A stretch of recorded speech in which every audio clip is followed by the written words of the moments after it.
Hello, hi, I'm Zanzi, and welcome back to the Health for Mzansi podcast, proudly brought to you by Health for Mzansi.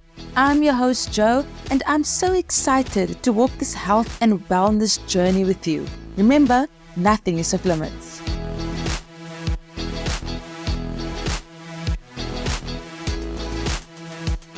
In this episode, we'll be focusing on the end of the year. Now we know that December marks a time of festivity and gratitude. However, for most, it is also a time of reflection, where we look back at a year and evaluate what we have achieved and what we have not. This evaluation can either leave one hopeful or disappointed at goals not being met. We chat to the vibrant and energetic Lesego Legodi, who is a life coach and reading therapist. Hi, Lesego. How are you doing? I am good, Joanne.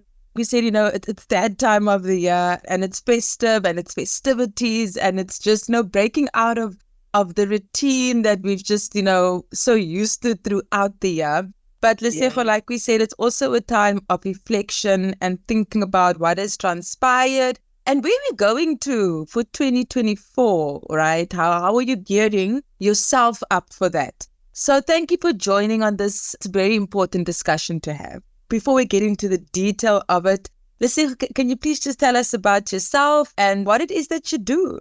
My name is Lesego Legodi, and most of the people, they know me as Coach L or Teacher L. Coach L because I'm a founder of Gifted Minds Like Coaching, which we started in 2019 till now, that where I'm working with mostly families, women, and the youth, and the young children that I help them to cope with life issues, most youth, to find themselves, because we have a lot of youth, especially in high school and intermediate phases, that children who have lost themselves, and some because of the environments and family conditions that they come from. And this is where I come with my life coaching to help those children. And the other role that I do, I am a founder of Gifted Leadership Academy. That's me where I'm called Teacher L, or the reading therapist or the reading coach, where I work with a lot of children that has barriers academically due to the foundation of the English language that hinders them as the barrier. And what I do, I give them reading therapy to recorrect and give them skills and techniques on the language, on the English foundation, how it's written, how you spell it, how you write it, to recorrect and address the phonological sounds and the phonics and the comprehension for children to read with meaning so that they can advance academically. And also critical thing, these are children who their confidence and self-esteem is already dinged because of they've been told they can't read. They've been told that they are the S word, which I find it very hard to say myself. It's not even in my vocabulary. And even those two S words, you are slow, you can't do nothing, you are stupid. These are the words that these children often find. And this is where, as the life coach and the reading therapy meets each other to collaborate and help these children to find themselves, and they can excel socially and academically. So beyond that, I am a very vibrant and bubbly person. Positive mindset and positivity is what I attract. It is what you see, it's what you get when you're with me. And that's me. Everybody knows me as that. And one other thing is I'm a mother. I'm a natural born teacher. And that's why I guess they call me, even if I'm a reading therapist, they call me Teacher L, because the teaching element in my character, with everything that I do, I would want to teach, I would want to share knowledge, I would want to inform that whoever that I meet, they would have learned something, because myself, I called myself a student of life. Because I guess if you are saying that you know it all, then you might as well be dead. So for me, as I approach life is with I know not, so that I can always learn, I can always grow, I can always evolve, and I can always be a better person. Yeah. So I'm a wife, I'm a mother of 4, I am a grandmother of a very, very, very active boy who keeps me very keeps you fit. It keeps you because I don't want to even say the other way. Yeah. It Let's take it in positive terms. Keeps you very fit to that boy, Yeah. very curious, which is good because we say curiosity enables an embedded intelligence in people. So this is the way to go, and leave children when they're curious. Rather let your children ask you, why are you doing this? Just find ways of answering that, because that builds up intelligence. So that is, in a nutshell, that is me. One thing, I'm a child of God. Everything that I do, I know that I'm filled with the Spirit as a divine child of God. That's me. Lesego, just what an introduction. And I think most of the things you didn't actually have to say, I could pick up your vibrantness, in the first seconds of us talking. But I really think you as the expert, I think the perfect contribution to this discussion. Right, December 2023, that is where we are at the moment. And a lot of us are going to look back and we're going to go back to the diary and just check, what did I jot down for myself, how I saw this year would develop and would transpire. And in your opinion, what are tools and ways to unpack our journey in 2023? What would be a healthy way to do that? The healthy way to do it is that in the beginning of each year, we should understand that when we write something or when we put things in our mind to say these are goals, and we should have an understanding what goals are. So we know that goals serve a purpose and give us direction in life. It gives us a structure. It gives you an order. It gives you a certain way to form, and it allows you to form a habit and routine, which is very good because we get very busy. Well, our lives get very busy. And it is sometimes very difficult for us with a busy life to keep track on what we said we're going to do when the year starts. But how can we reflect on what we said we're going to do? We always say your goals need to be SMART, right? Being specific, measurable, attainable, relatable, and time-bound. And I advise people all the time, anything that you have not written, know that it will not be achieved. You are just setting yourself for failure. Because most of us will say, you know what, this year I'm going to do 1, 2, 3, 1, 2, 3, but it's just in your head, but you're not writing it down. So the first thing for you to be able to even unpack it is, have I written it down? That is the first thing. And remember, the second thing is, remember, goals are your goals. It's not Joanne's goals. It's my goals. Yeah. And they are unique to my environment, unique to what it is available for me to achieve those goals. And you are in control of your goals. We panic now when we sit together now, Joanne, and say, oh, you know what? I had 6 goals for this year. And when I'm looking at my diary, I've achieved 4 of that. Yeah. I'm looking at mine, I'm like, I'm not even halfway through. But remember, it is what is it within you that which you can achieve. So how do we process that? I always say, look at them. Time is always a factor for yourself. Did I give myself time to achieve these goals? And what is also important, divide them. We have different goals, right? We have goals are divided into business, into career, into relationships, into financials, in all spiritual and all that. Take what you know that this is for me, because I'm a business person. I have business goals for my business, and then I would have my personal. And in my personal, I would have self-development goals because you would want yourself to grow. I would have career where I would want to see myself growing career-wise. I would have family, which is very important. Some of us don't even put family goals as one of these things. Do I spend enough time with my children? Each one of them. Am I putting enough time for them? Do I putting time with my husband? Am I putting time with my friends? And you have also relationship where your friends and colleagues would come in. You would have financial goals, which I think most of us get trapped in. Was I able to save? Did I even have a budget? Did I even have cost everything that I said I'm going to do? All those things. But when we reflect back, what did I achieve? Ask yourself critical questions. Time, was it a factor? If time was a factor, what can I do better? And chunk them into this is my goal 1, this is my goal 2, this is my goal 3.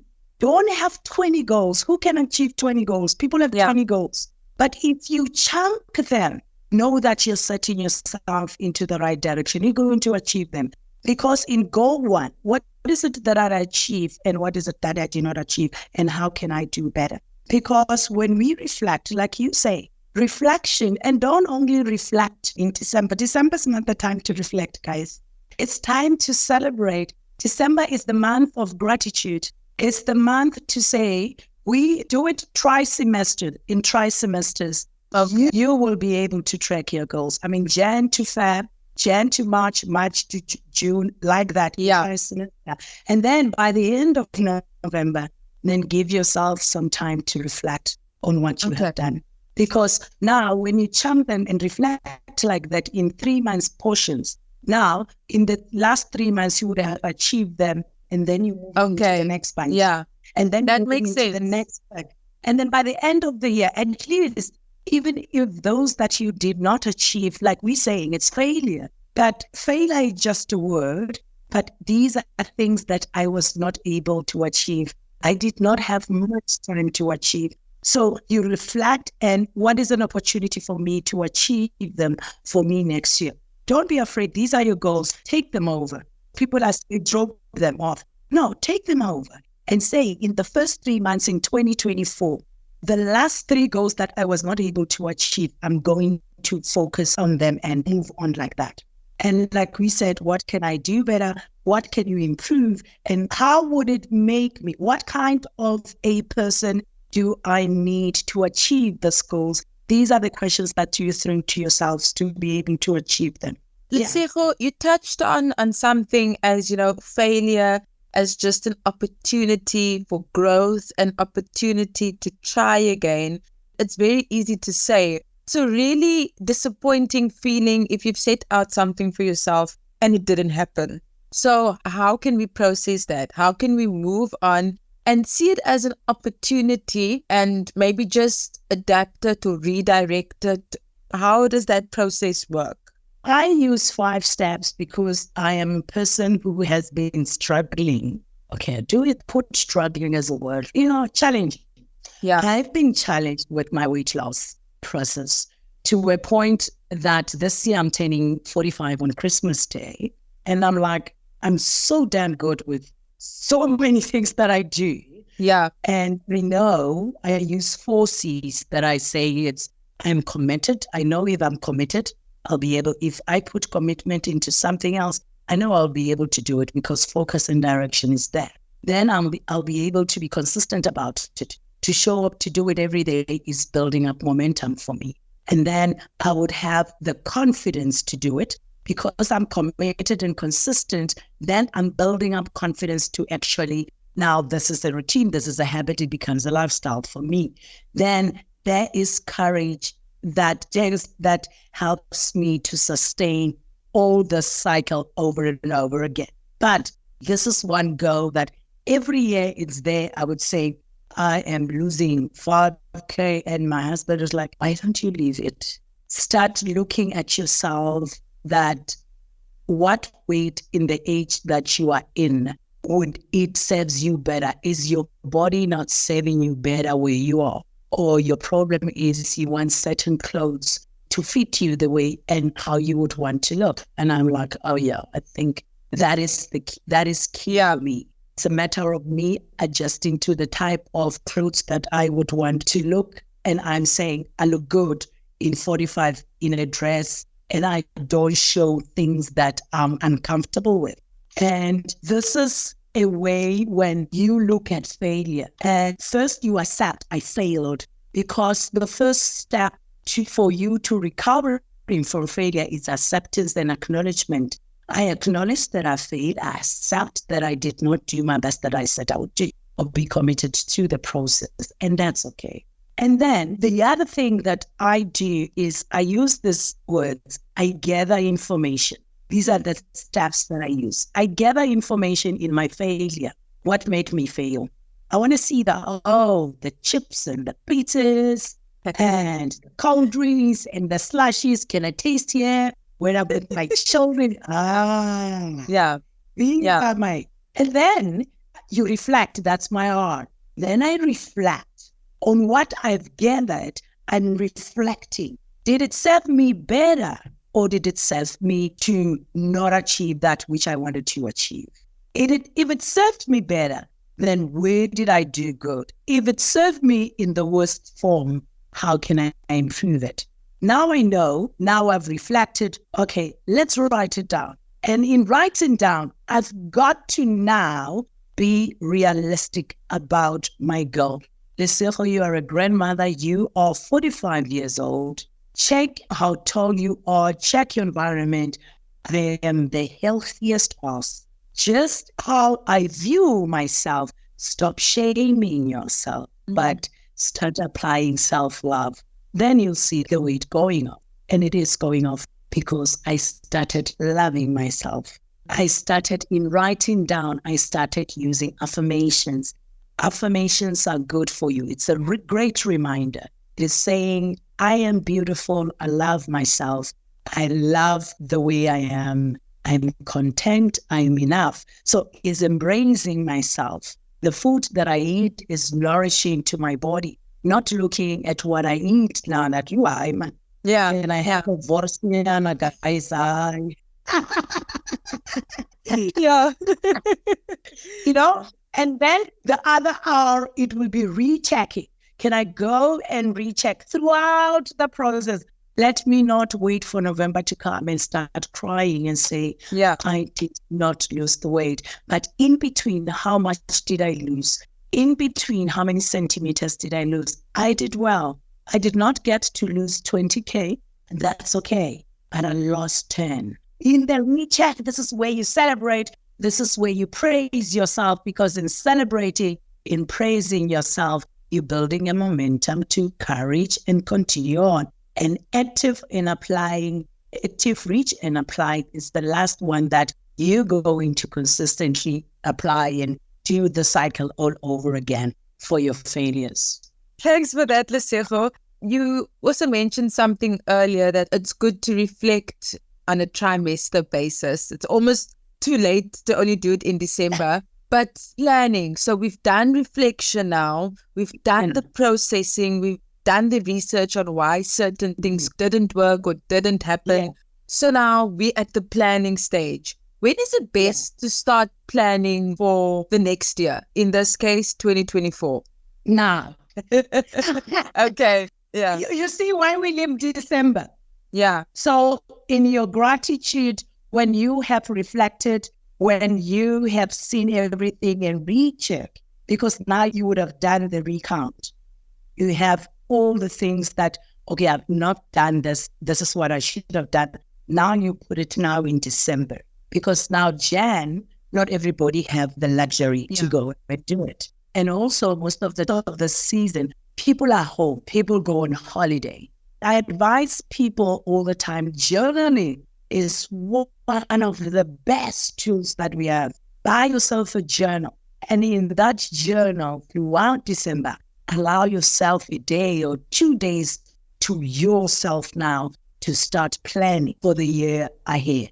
And when you plan for the year ahead, remember, you would have had to say, these are my personal, these are my career, these are my business. And then you're going to fill in, you would have a template already that you would be working with. But then I realized that in most cases, people just write everything, Joanne. We have so many ones that over supersede the needs that for this year, what is it really that I need my year to be like? So we never look the want versus the need, because we are human beings. We are in that nature of wanting. So what I do is that, when we were writing an essay at school, they would say, do a mind map. Yeah. And it's quite a powerful thing that in brainstorming, in whatever session, in strategic planning, if you can start there doing mind mapping, it at least regroups your thoughts and gives you a direction in which you need to go. Like now, you will have a list of things that you want for this year. These are the things that I want. Jot them down, jot them down. And then also have a list of things that you don't want.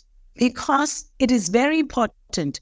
When you know what you don't want, you will automatically know what you want. Oh, yes. You see the confusions that it breaks. Okay, this is my list.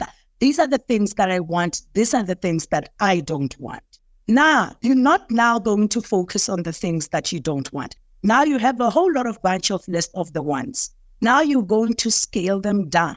According to you, you can have 5 goals. Remember, in that one goal, you can break it down into sub-goals that also can be 5.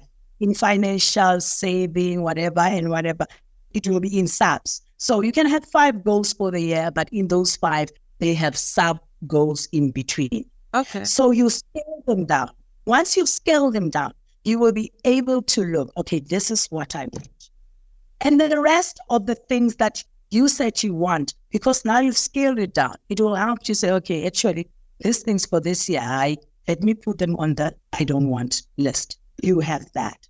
Then you set, how do you set your goals? You set your goals by aligning your goals with your values. It is one critical point. You know your values. And I think is one of the things that most of us don't know are highest values. If we don't live according to our highest values, we live a very sad life because we live a life of wanting, wishing. So highest values would be something that you constantly do it and you unconsciously do it without you even thinking about it. Let me give an example. These are my highest values that I live by. Travel. My life, everybody knows me. I give myself a break. I travel. I want to see places. This is where we learn culture and everything. Travel is one of my highest values. Reading and writing is one of my highest values. You can see my desk now. I have stuff that I've written for you there, but I've written down. I read anything. I can come to your house, Joanne. 2 minutes, I'll tell you, what is that book actually? Without you seeing me that I was actually looking at something on the wall that is written. Because that for me gives me joy. That for me, it says I'm learning, I'm doing something. Family, it's one of my highest values. So, these are aligned your goals to your values. Okay. Then you set for yourself for success and it will be easier for you to achieve them. And your values, state them in a positive way, Joanne. Because that gives you a focus for you to have a clear vision of what I want to achieve. It's not vague, it is clear. A positive statement says, I want to lose 20K. I'm not going indirect about it. I'm clear and I'm going to make sure I am going to lose 20K. How do I do that? Where do I get support? Who helps me? What do I do to get to that 20K? Do you see? Not I want to lose 20K with, real ones, right? It's clear. Then, of course, being specific, because it makes it easier and then it steers you into the right direction when they are specific. And then the last thing, taking action. We can't just write goals. So when people have written, but on their goals when they come back, coach, I did not achieve that goal. All I say is that, okay, we did not achieve it. That's fine if you did not achieve it. But on the check for me, they're on your timeline. When did we say we're going to achieve it? Coach, hey, I didn't write.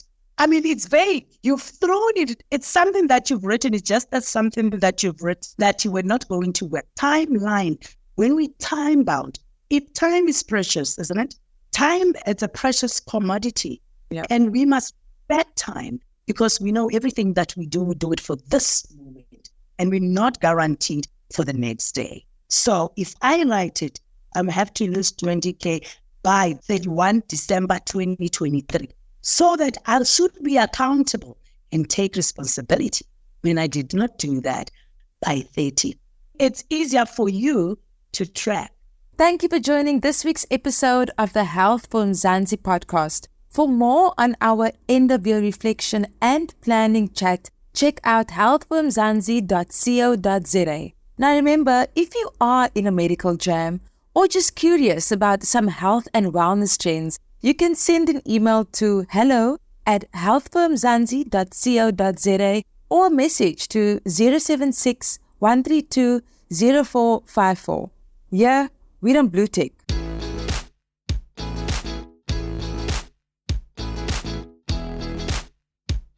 So there you have it, gals and guys. Teacher Al gave us many tools to celebrate our achievements, process those goals that were not attained, and most importantly, plan for the future. Until next time, keep well, stay healthy. Signing out, your girl Jo.